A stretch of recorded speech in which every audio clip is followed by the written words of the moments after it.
Relación de autoridad con subordinados. En este video te contaremos sobre la relación que debe de tener la autoridad con sus subordinados partiendo de diferentes enfoques.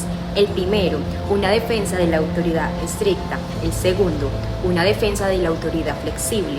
Tercero, una defensa del subordinado revolucionario. Cuarto, una defensa del subordinado obediente. Y quinto, una defensa de la descripción de la autoridad ideal. La autoridad estética. La autoridad estética ha sido un concepto de debate a lo largo del tiempo, especialmente en disciplinas como la filosofía política, la educación y la ética. Esto ya que en este tiempo estamos hablando mucho de discursos que fomentan la autonomía, más que todo la autonomía individual. Esto de la autoridad estética puede sonar un poco opresivo y tirano, pero hay conceptos filosóficos que con detalles como la coherencia, la estabilidad y argumentos claros nos pueden dar otra perspectiva de qué es la autoridad estética. Primero vamos a empezar a hablar la autoridad estética dentro de la filosofía política. Para esto vamos a necesitar uno de los grandes filósofos de la filosofía política, que es Thomas Hobbes. Thomas Hobbes, en su libro súper importante, El Leviatán, nos va a ayudar a comprender esta autoridad dentro del rol de la filosofía política y de las comunidades.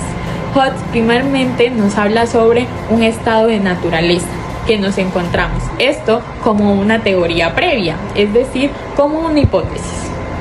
Hobbes nos habla que en el estado de naturaleza nosotros no teníamos contrato social, o sea, no teníamos un estado, una autoridad. En este vivíamos con mucho miedo, con mucha angustia de perder nuestra vida y nuestra paz. También habían diferentes conflictos, literalmente éramos un caos, sin ningún orden ni ninguna estabilidad. Es decir, que Hobbes nos dice que ahí entró el Estado, entró la autoridad, donde nos permitió, sí, ceder un poco de la libertad al Estado, pero tener paz y seguridad. Esto nos dice Hobbes que lejos de ser una tiranía, subraya totalmente de que es un Estado donde una autoridad que nos ayuda a regular este miedo y también a regularnos como sociedad y tener una estabilidad. Y muy importante, esa paz que tanto nos daba miedo no tenerla y que ahora sí la tenemos gracias a la autoridad. Eso es lo que puede ser una autoridad estética dentro de la filosofía política. Ahora vamos a hablar sobre la autoridad estética dentro de lo que es la moral y la educación. Así es, la moral y la educación. Algo que no nos suena mucho cuando hablamos de autoridad, ¿no?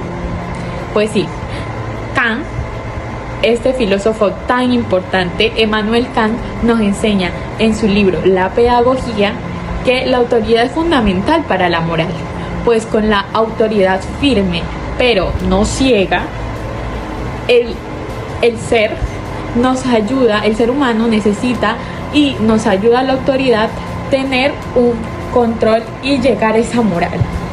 Sí, para tener una moral totalmente desarrollada, o bueno, lo que nos dice Kant es para llegar a tener una educación en la moral, necesitamos una autoridad firme, una guía. Y si hablamos de guía, hablamos de educación. Ojo, Kant nunca nos habla de una tiranía, ni de una autoridad totalmente ciega donde solo confiemos en ella, sino que tengamos criterio. Después, Hannah Arendt, una filósofa que nos ha enseñado que la autoridad es importante, ojo, en la educación.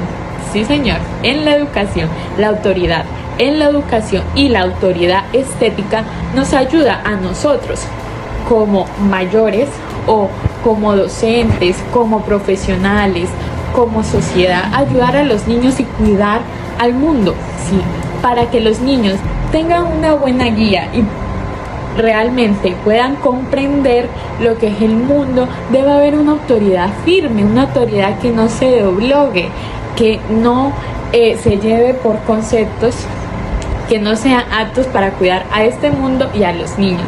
Estamos hablando también de una autoridad interna, y si hablamos de una autoridad interna, hablamos del carácter, ¿verdad? Exacto. Vamos a empezar a hablar sobre Nietzsche. Pero ¿por qué coloco Nietzsche con autoridad? Escuchen, autoridad estética. Estamos hablando de una autoridad que está dentro de nosotros. Así es. Nietzsche, aunque bien nos habla de que no está de acuerdo con autoridades que tengan que ver con la tiranía, los valores, la cultura, la religión, Nietzsche nos habla de que la autoridad es necesaria para tener firmeza y criterio, ser críticos. La autoridad es importante para fomentar nuestro carácter. Vamos a hablar sobre un tema fundamental en cualquier organización, grupo o institución, la relación que debe tener una autoridad con sus subordinados y particularmente defender la importancia de ejercer una autoridad flexible. Para comenzar, debemos entender que ser autoridad no significa ejercer poder absoluto ni imponer temor. La verdadera autoridad no se basa en gritar, castigar o controlar, sino en liderar, orientar y construir confianza. Una relación saludable en su autoridad y subordinado se fundamenta en el respeto mutuo, la comunicación clara, la empatía y la justicia. ¿Pero qué significa tener una autoridad flexible?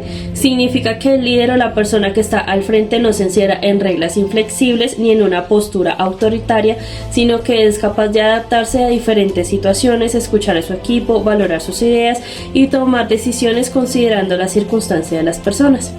La autoridad flexible sabe que dirigir no es imponer, sino inspirar y guiar. Por ejemplo, un jefe que entiende la necesidad de su equipo, porque promueve el diálogo y que busca soluciones justas, genera un ambiente de confianza y compromiso. En cambio, una autoridad rígida y cerrada puede provocar miedo, desmotivación o incluso los conflictos. La autoridad flexible no renuncia a su responsabilidad ni a su liderazgo, simplemente lo ejerce de una manera más inteligente y humana. Promueve el trabajo en equipo, reconoce el esfuerzo de los demás y se gana el respeto, no por temor, sino por su capacidad de escucha, decisión y justicia. En conclusión, la relación entre una autoridad flexible y sus subordinados debe ser basada en la comunicación. Una autoridad flexible no es debilitar el liderazgo, sino hacerla más fuerte, más justa y proponer la confianza, y así todos crecen en un ambiente mejor y los resultados también. Bueno, y continuando con mis compañeras, les voy a hablar de la defensa de un subordinado, el cual obedece la autoridad, pero es revolucionario. Ya habíamos hablado que la autoridad es el poder legítimo que tiene un individuo o un grupo de personas para poder imponer su voluntad. Esto con el fin de dirigir u organizar. En este tiempo sería muy difícil hablar de imponer una voluntad debido a que ya existe una autonomía. Y de lo contrario, si no existiera la autonomía, sería un régimen de autoridad total. En el gobierno existen diferentes tipos de autoridades, pero gracias a que somos un gobierno democrático, por medio de nuestro voto, nosotros tomamos decisiones como si estas fueran nuestra voz. Este subordinado es de demasiada importancia por su conciencia crítica.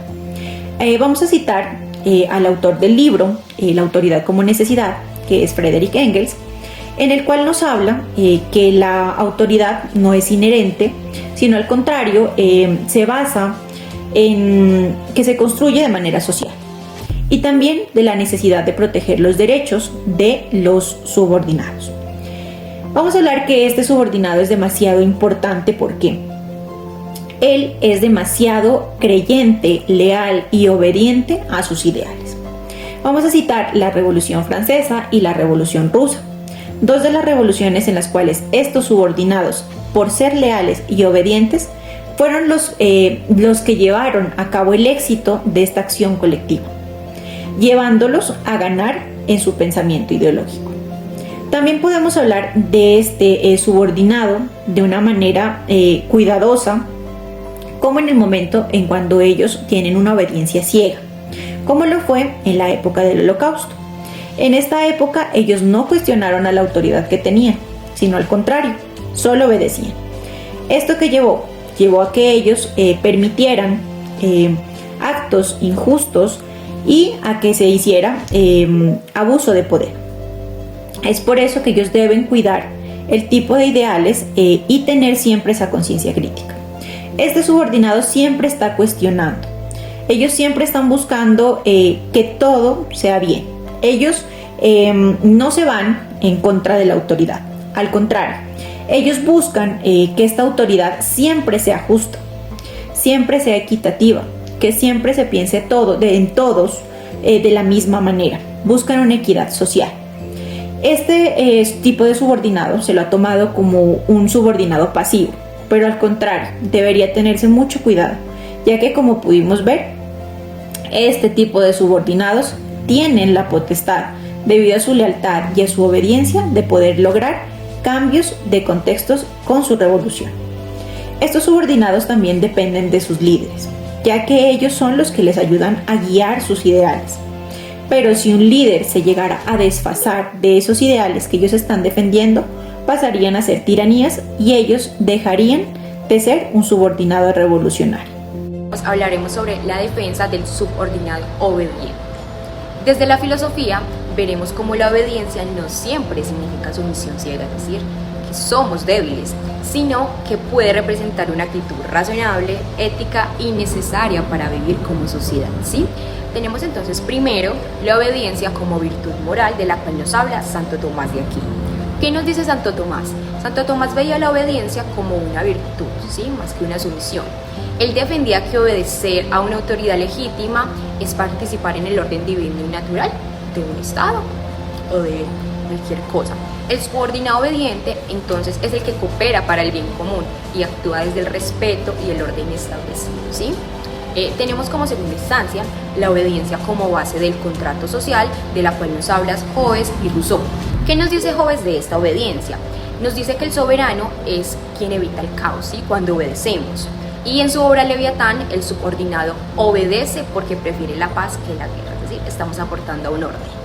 ¿Qué nos dice Rousseau? Rousseau, por otro lado, nos menciona que la obediencia es legítima cuando se da desde las leyes que expresan la voluntad general, ¿sí? Entonces, así obedecer es también una forma de libertad para todos. 3. Hablamos entonces de la obediencia racional y nos basamos en Immanuel Kant. ¿Qué nos dice Kant sobre esta obediencia? Kant nos dice que uno debe de obedecer por deber y no por miedo, ¿sí? Ya que la obediencia correcta nace de la razón, ¿sí? El subordinado obediente es autónomo cuando elige obedecer lo correcto, ¿sí? Entonces hablamos de que la obediencia nace de uno mismo. Obediencia crítica según Hannah Arendt. ¿Qué nos dice Hannah Arendt? Hannah Arendt analizó la obediencia en regímenes totalitarios y ella nos advierte sobre el peligro que es obedecer sin pensar, ¿sí?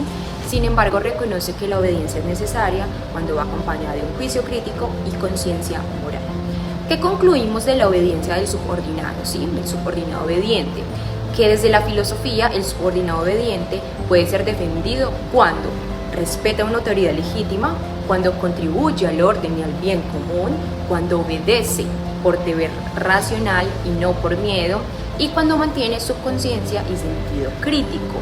Esto quiere decir que la obediencia no debe verse como un acto de debilidad o de sumisión, sino como una lección ética dentro de un marco justo, que nos indica que si nosotros como personas somos obedientes ante un Estado, ante una ley o ante lo que sea necesario, no nos hace quedar como una persona sumisa, sino como aquella que porta ese granito de arena para que haya un orden social.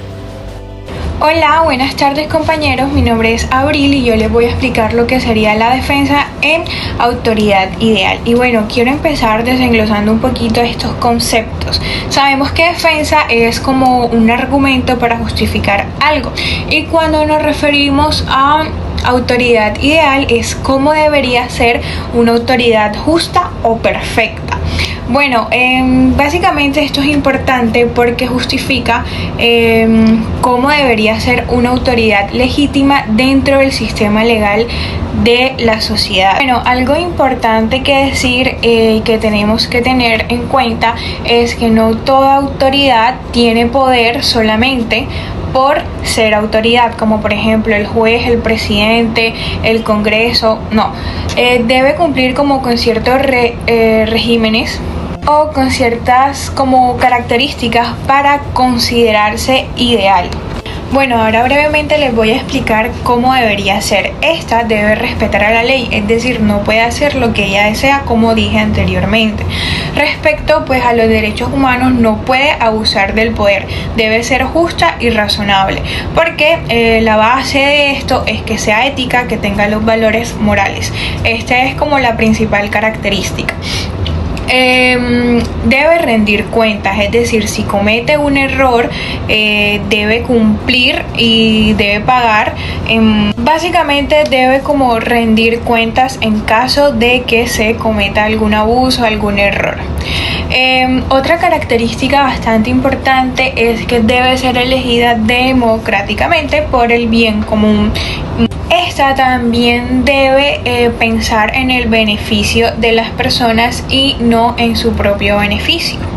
Bueno, esta rama se podría decir suele ser un poco compleja porque se idealiza y debemos tener en cuenta que las instituciones a menudo tienen fallos, pues tienen errores, y aunque esta se encarga de buscar cómo deberían ser las cosas pues en términos de justicia, debemos tener en cuenta que al final siempre hay errores, aunque esta busque la transparencia de pues cómo debería ser la autoridad ideal. En conclusión, pues la autoridad ideal busca cómo justificar que las decisiones son legítimas, son reales, son justas, le hacen un bien a la sociedad, no piensan en su propio beneficio. Tratan de buscar que para las personas visiblemente sean considerados como como autoridades legítimas y justas.